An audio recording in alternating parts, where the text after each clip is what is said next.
Everyone, welcome to Our 2 Cents. I'm your host, Clinton Smith. I am here with Galen Bargerstock, the president of GCES, and also our original OG, the financial advisor of GCS, Galen Bargerstock. So Galen, how are you? I'm good. Hi, guys. Yeah, you're doing good? Yeah. Another good day? Another great day. You? Guys, we've been recording these episodes now for quite a while, and we're so excited to bring you another episode. We're going to be talking about 9 parts that make up a good financial plan. So these are things that are relatively easy to do, that you can basically make a checklist from of things to make sure that you're going to be prepared for your retirement and anything that the future may throw at you. So, Galen, I know that you've met with a lot of people and you help them develop their own financial plan when you sit down with them and meet with them. Can you tell me what's the worst and easiest process that you've seen with that? Well, I mean, every family and every household is completely different. So it's hard for me to kind of pinpoint what is a difference because absolutely everybody is different in that sense. So, from start to end, it really depends on what age are you and what type of guidance do you need on your path towards retirement in the future. And that is going to be, we are going to actually break some stuff down in this episode and talk a little bit more about different things at different ages because, again, guys, with all of these episodes, you're not going to get everything that you need from watching this episode. You're not going to be able to get out of here in a half an hour and just go home and plan your retirement on your own. We just do this to give you some advice for some things that you can set up before you actually come and meet with us. But what we do is we do come out and meet with people. You can meet in our office in Indiana, PA. We can do it with you on Zoom, or we'll even come out to your house to meet with you there as well. And we'll help you do all of these things if you haven't done them already on your own. But we do want to share them with you so that you can do a little bit of preparations before you actually do meet with us. Yeah. So the first one, it's really easy. Guys, having a financial goal. And this is very simple. We have different types, but let's start with a short-term financial goal. What is some examples that you would think of that? I would think a short-term goal would be, again, stage of life that you're in, but a short-term goal is, planning for a vacation, maybe for a car, something, it's important that you're saving the money for everything, but you're going to accomplish that sooner than later. Like if you're 24, long-term's obviously going to be retirement. Yeah. It also depends on what kind of vacation you're going on too, on how long it's going to save for you to go to that. So short-term goals, we're saying vacation, that's a short-term goal. What are some other short-term goals that you would think of that are pretty commonly seen? Short-term goals, remodels like you own your home. So I would say maybe you're going to redo your bathroom, spend the money to do something like that, save up for a kitchen, upgrade appliances, things like that. Yeah. And 'tis the season too, depending on when you actually watch this, but Christmas, that's even another example of short-term goals. It's something that everyone does every year, almost past the age of like 15, everyone pretty much plans on doing stuff for other people for Christmas. That's another example of a short-term goal, something that you would end up doing over a span of time to help you get to that goal. So medium and long-term goals, what are some medium goals? Would that be like paying off debt? Paying off debt, yeah. I mean, assuming a medium goal would be something in your lifespan that's going to be a little bit big ticket, but not the biggest ticket item. So I would say, maybe planning to save for college for your children, or even purchasing a home would probably be, to me, a medium-sized goal because, you're going to purchase that home, but then you're going to pay it off over many, many years. So if we're talking a medium-term goal in regards to time, what do you think, like 6 months, a year? No, I would say 5 to 10 years, especially like if you're planning for paying for your college education for your children. That's a medium-term goal because in your lifespan, it's going to monopolize a medium portion of it. Yeah. And long-term goals, obviously, then we're talking more retirement and things that you would see later in life because there's no way to get to a long-term goal and still be 21. Correct. The biggest long-term goal would be, of course, retirement. Be happy, and in retirement, you want to make sure that you're tracking and everything that's going on. You have to know how much income you're going to have coming in because you need to know that you're going to make it monthly. So long-term goals may not actually be that big ticket item where you're actually, physically buying something that costs something. It's just a long-term outcome, and that's why retirement's the biggest one. Yeah. So guys, our first thing on our list of 9 things that you should have in your financial plan that make up a good financial plan. The first thing is having financial goals. Our second is figuring out your net worth, determining your net worth while also figuring out your debt and coming up with your actual net worth. So can you explain what you mean by that about gross versus net worth? Yeah. Because no one really ever says gross worth. No, I mean, gross worth would be everything that you have combined into one big number. But, you know, that could be your mortgages or your house, your investments, assets like that, things to bring it up. And then the debt, what it is to actually pay that down. So the net worth, the end goal is to find out how much money you have exactly. Yeah, it's so funny. I have known the term net worth for years, but it just clicked in my head this morning when we were going over these notes that that's what that actually means, like gross pay versus net pay. Yeah. Your gross net worth would be everything, but then you subtract your debt and come up with your net. So it's the same as like a paycheck. Yeah. I mean, yes, your house is $500,000, but you still owe $300,000. So you have to subtract it, correct? So how is this important then in actually getting to where you want to be financially? You have to figure out where you're at and know where you want to go. So the best way to understand where you're going is to figure out what you have now currently and how you can leverage that for the future to reach your ultimate goals. Nice. Yeah. Good. We're making out some pretty good progress here, right? I think so. Number 1, having financial goals. Number 2, figuring out your net worth and understanding what that means with your in relationship to your retirement goals. Correct. Right? And net worth, how does that really take into effect with someone's retirement? Is that really a huge deal of their retirement? Like, if they have a pension and stuff, the net worth doesn't really need to be as high because they're going to have constant income. Yeah, I mean, you're right there with what you're asking, and yes, I agree, because you can still retire and have a mortgage.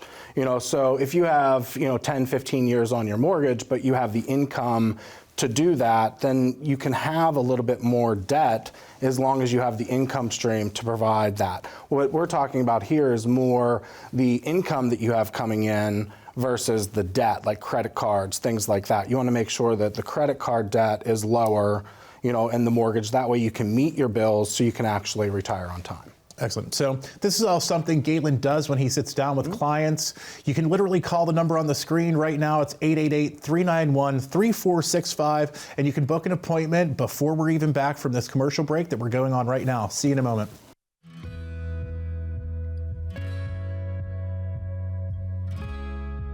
So what got me into the business was really a series of events that led up to us doing it together. Galen and I were together for 10 years probably before we started our company.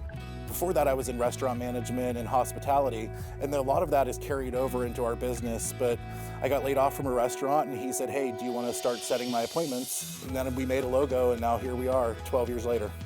So one of the things we've learned and noticed in this industry is that a lot of agents and companies just try to go in and sell everyone the same life insurance product. And that's something we really had to battle against in the beginning. We worked primarily in the beginning with postal employees, and a lot of them were taken advantage of. All of them have the same product, life insurance product, whether or not it worked for them. And that's why I like what we do, because we're not just out there to sell a product, we're out there to make the right decisions for people and use products that are actually good for them. So it's not all about making a sale, it's more about finding the right piece to fit into the retirement puzzle. If you go to a big box company, you're gonna get a big box product. If you go to somebody independent, that independent person is able to search multiple companies to find the best thing that suits your needs for retirement. So I'm really excited about the way that the business is going now. We've been in it for quite a few years, and we're excited to get to bring on more people into the family.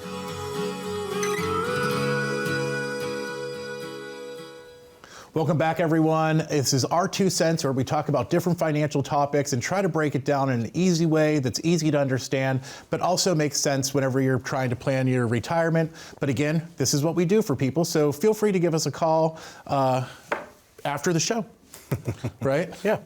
So I know we're talking about 9 parts to a good financial plan. We're on the 3rd topic, and that's determining your cash flow and budget. Yeah. So, I mean, every good plan is going to have the capacity or capability to actually, do it. So you need to sit down and create a budget. What are you working with? How much money do you have coming in? And that could be your regular job, maybe part-time jobs, things like that. And then you need to know how much money you have going out, and the goal with everybody is to have more coming in that is actually going out. Yeah. So guys, figuring out what you actually have in your budget is really, it makes a lot of sense, and it's going to help you actually make sure that you're going to stay on the right track. So number 3 is determining your cash flow and budget, and then sticking to that too in the coming months afterwards that happen. Next up, debt management plan. So after you actually figure out your cash flow and your budget, your next recommendation is to figure out how much debt they carry and come up with a plan to get rid of that. What's the plan? What's the first step that they should do in trying to determine which credit cards to pay off first? Well, there's a lot of answers to this question. I don't think anything's wrong as long as you're paying them down, but ultimately you want to pay off the highest interest rate first. And then you want to, most families nowadays have more than 1 or 2 or 4 credit cards. So you have to figure out how much the interest rate is on each and every card. And then take the balances into consideration and pay down the highest interest rate first.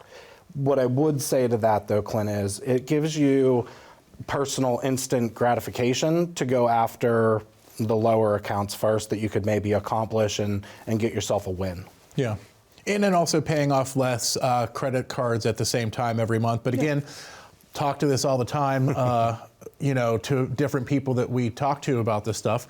And once you pay off your credit cards, don't go out and max them back out again. I mean, that's the biggest thing, is that people say, oh, I just paid off my Capital One card. Yeah. I can buy that even though I don't need it, don't want it, or don't have the money for it. I can 100% honestly tell everybody that I've done it too. So, credit cards are, I don't want to say fun, but they're convenient. Yeah. So if you're buying that, I get it. Just make sure that you're paying a little bit more than the minimum balance so you're not getting caught up in a battle of, never paying it off. Yeah.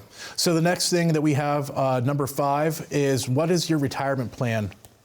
Figuring out what your retirement actually looks like, and making sure that you understand what you will have once you get to retirement. Can you elaborate on that?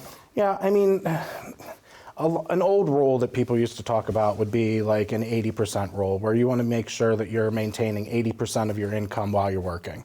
And I agree with that, but it really depends on, do you have pensions coming in? So a lot of new retirees are not going to have the pension plans that the old systems used to have, because yes, you did need 80%, but there was also a pension plan, Social Security, 401k coming in, and a lot of times now you just have the 401k and Social Security. Yeah. So you just need to realize how to efficiently maximize, and every single family is different, so it's hard for me to pinpoint or kind of give advice on this kind of platform because it's unique. Yeah. So in the end, ultimately, everyone, give a call to the number on the screen, 888-391-3465. Book an appointment with us. We can go through all of these things with you guys and help you understand all of the things that you have in your retirement. And retirement plans are confusing. Yeah. So, I mean, there are different types of IRAs. All of them have different rules. Correct. There's differences between a 401k and an IRA. So whenever you actually do figure out what you have for your retirement, it's a good way for you to then get towards your financial goals. And that's something that you need to understand in helping you determine your financial goals. Yeah. The biggest thing is to understand what you have, and that's like all we're saying is, creating the financial plan today. You have to understand what you have, and unfortunately a lot of people out there don't, and it's okay that you don't understand, but you have maybe a 401k sitting at an old employer, and then you moved a 401k to an IRA yourself, and now you're with a new employer, and you're getting advice maybe from one person, and you have 3 IRA accounts. And to me, a proper financial advisor is going to educate you on everything that you have. Am I that 401k plan administrator? Probably not. And I'm not going to give you specific advice on, that company's view, but I will make you understand risk tolerance and what you can handle inside of your current 401k, because we need to get you to understand what you have to figure out where the retirement's going to end up being. So it's really the education aspect behind what you have. Yeah. And there's so many different names and rules, and that's where somebody like me stepping in helps. That's one of the things that I like about what we've always done with our company is that whenever we meet with people, we're more about educating them. Yeah. You know, a lot of people in this industry, I think, are out to just make sales and will sell whatever it is that they can to all of these people. Yeah. And we've done it completely different. I think that's why we get so many referrals and we get so many repeat clients, is because in the end, granted, they probably don't want to learn it, honestly. Like, no one really is like, I want to learn about finances other than people that work in finance. There's a couple. I mean, some people want to learn a little bit, but Yeah. for the most part, you're right. Yeah. Yeah. I know I'm right. So guys, that's what we do. You know, in the end, educating our clients on what is available to them is really what's made us successful. It makes our clients more comfortable because they understand what they have and what they have going on in their retirement. And then they're able to make more educated decisions. Correct. And they also have access to things that they might not have known if they DIY'd their retirement on their own. Yeah. So just to recap, since we came back from break, it's determining your cash flow and budget is number 3. Number 4 is coming up with a debt management plan and figuring out how to pay off your debt. Number 5 is learning about what your retirement plan is, what the rules of it are, how it works, and how to take advantage of it. Number 6. Yep. Emergency funds. Correct. Emergency funds. What do you do if you need a new roof, or your dishwasher breaks? It could be something as simple as that. Do you have the funds set aside that you're able to continue on life without really having a negative impact? How much time do you think people should actually have saved up? That's a rough one because everybody spends different, but I would say 3 to 6 months of what your normal income would be coming in, have that kind of on a reserve on the side. It could be lower than that. This is also an age-based question, because if you're at retirement age, you could go into your retirement funds and pull without a negative impact, where if you're younger, you are going to have a negative impact because you might have to not contribute for 6 months because you're doing a hardship withdrawal. So there's negative things. Yeah. If you're younger. Yeah, so ultimately, there's a big difference between someone's emergency funds when they're younger. There's also something different between emergency funds with someone that has multiple members in their family that they need to make sure they take care of other people as well. A lot of people think of their retirement funds as their emergency funds, and that's the point we're really trying to make here, is that you do not want to have that emergency fund be your 401k. Correct. And it doesn't have to just be sitting in a savings account not making any money. Of course, that's something that we could talk about and have an emergency fund where you would have access to it, but is still making pretty decent interest. So there's things that you can do in an emergency fund to still generate and grow wealth. It doesn't have to be just like, I need to set this aside.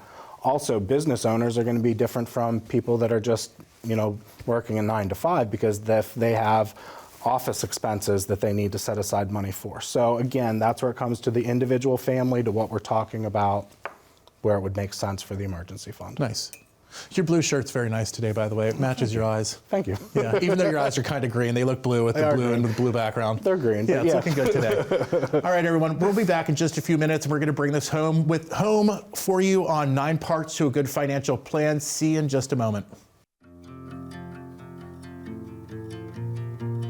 When we started the business, we didn't know what it was going to come into.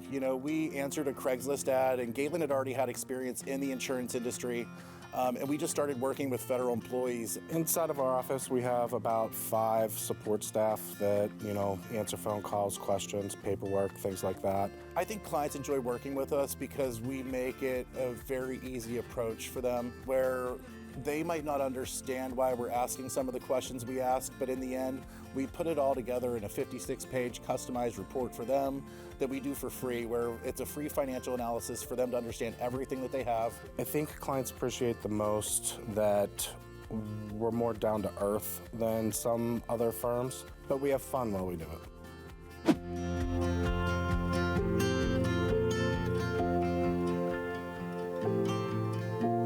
As people, we strive for better, from a better house to a better career to a better life for our kids.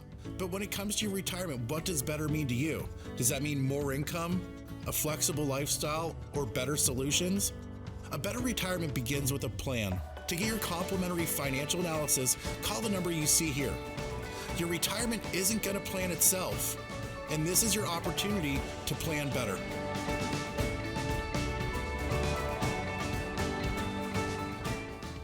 Welcome back, everyone. I'm Clinton Smith, CEO of GCES. I'm here with Galen Bargerstock, our financial advisor and also president of GCES. Galen, we're going over 9 parts to a good financial plan. Tell me, how does that make you feel? It makes me feel great. I talk about it all day. I'm sure, right? Yeah. And it's still early in the day. Yeah. So, I know we're talking about, things from financial goals, determining your net worth, determining your cash flow and budget. All of these things are things that you can do to help get you on the right track to having a financial plan and actually meeting with a financial advisor. Correct. Right? So number 7 is, there's kind of a lot in this one. Number 7 is figuring out your insurance coverages that you have. And there are a lot of different types of insurance that we're going to cover very quickly with you guys. So the first one is retaining to health insurance, making sure that in retirement, you're going to maintain your health coverage into retirement and be able to pay for it and be covered by a health plan in retirement. Because as we all know, at that age, it's important to make sure you are maintaining this coverage. Correct. And insurance lines is just as big as the financial lines on any of this aspect, because in the understanding of the insurance for, life insurance, at what age do you need the certain life insurance for the high value versus when you get older, a lower value? We'll get there. Yep. Stay on health insurance, please. Yeah. We'll get there in just a minute. Right. So tell me, keeping health insurance into and beyond retirement, I know we've seen specific examples where people do not have the health insurance coverage leading up to retirement and had to end up continue working. Even though they wanted to retire just to get health coverage. Can you explain that? Yeah, I have a couple of people right now that are actually going through it. Health insurance, say the federal government, for example, you have to be in a plan for the last 5 years of your career. It doesn't matter what plan you're in. And a lot of people get that confused, like, oh, I have to be with Blue Cross Blue Shield for 5 or with that. No. But no, with them, it is any plan as long as it's the last 5 years. A lot of employers are going to have stipulations like this of you being vested in the health plan for them to pay for your health insurance into your retirement. So, big question is, how much is your health insurance now? Because your spouse's might actually be cheaper, so you want to go with theirs, but long-term wise, yours is going to be cheaper in the latter years. So, it's important to know what you have now and the rules of each employer plan that you're in to kind of pick what plan is best. Yeah. So guys, you can give a call to the number on the screen, 888-391-3465. We can help you through all of this. But if you wait until a month before you want to retire, you might be in that boat where you find out things like, hey, I need to work for another 5 years to maintain health insurance coverage in retirement. And that is not an easy conversation for us to have with someone. So make sure that you understand that and do it more than 5 years in advance if you're trying to retire. Oh, for sure. We also talk about homeowners and auto insurance and making sure that you are covering that as well. Just call in every once in a while, check on your policy, make sure your coverage, if you can get any cheaper, you can. But I know that we've all seen auto and home insurance coverage has raised dramatically in the last few years. Yeah, I think auto for us has just went up, and also the home, business, all insurance lines are going up. Yeah. Next one is life insurance. As we age, life insurance is a very important part of a secure financial plan. Can you just touch very quickly on life insurance and checking into that? Yeah, like I said earlier, out of play. Yeah. Life insurance really is going to depend on how old you are, how much coverage. Because, if you have children at home, of course, you want to have a larger policy. The older you get, might not be as important. But I do know a lot of people that just want to leave on in life insurance, and it's a great vessel to pass on. Also, life insurances can be used as an investment in an IUL. So there's all kinds of stuff. You should definitely have a conversation about life insurance, no matter what age you are, because correcting the life insurance will help free up a lot of the financial questions that you're going to have automatically. Yeah. Some people have feelings about life insurance, whether it be positive or negative. But one of the things that I think is a very good positive is it passing on tax-free to your beneficiaries. If you have that money in a bank account, it is not going to happen the same way. You'd have them in an inherited IRA or something similar to that. when you can do life insurance, they get all of the money and the tax man doesn't get a cut of it. So I think that's one of the big positives there. Disability insurance, we talk about that too. We talked about having an emergency fund earlier. Disability insurance is also an option for someone that may not have an emergency fund to be able to have an emergency fund in a way. Yeah, you have to think of it like that. I mean, if you have a very demanding physical job, a disability policy would probably be appropriate if you don't have that emergency fund set aside. Because what a disability policy is for is that if you're injured at work on short term, then they're going to pay you for X amount of months. Yeah. So if you can't have that on the side, you're going to need to have something in place. Yeah. I do love the timing of this, Galen. I'm going to put a minute on the clock. I want you to explain estate planning in under a minute and go. Oh, okay. I mean, in the simplest, form to say estate planning, it's anything with wills, trusts, power of attorneys, medical power of attorney, financial power of attorney. It's your wishes, what you want to pass on for your legacy. And a lot of stuff you want to do so you avoid probate, To give me a minute time frame to go over something like this is a little hard, but and it's in its true form, it is just simply passing it on the most efficient way possible. So most of those we can help with you with those as well, but that's things like making sure you have a will, making sure you have a guardianship designation set up, making sure that you have power of attorney set up, medical power of attorney. And also a trust to help you avoid the possibility of probate. But those are questions that we can also go over with you if you decide to use this as your financial advisor. And why not? Why wouldn't you use this? Right. So number 7 was insurance coverage. Number 8 is estate planning. And, we just very quickly talked about that. It's a very huge topic, but also this show is only 28 and a half minutes long, and it took us a while to get to that topic, so we wanted to do it in a minute for you. So if you guys have questions on any of this, honestly, just give us a call. The number's on the screen, 888-391-3465. And now we're on to the last of our 9 parts of a financial plan, 9 parts of a good financial plan, Number 9, Galen, is get a financial advisor on your side. Yeah. I mean, at the end of the day, I'm a financial advisor. So the questions that you ask me are questions that are going to just be between me and you. And a lot of it is going to be personal stuff because it is your wishes, your retirement, what you want to do with your money. So, find somebody that you can talk to and rely on, because at the end of the day, a good financial advisor, you're going to be with them for a lifetime. Guys, just give us a call, 888-391-3465. We are here to help you guys through this whole entire process and get you to retirement. Whether you're young or ready to retire, give us a call. We'll see you soon.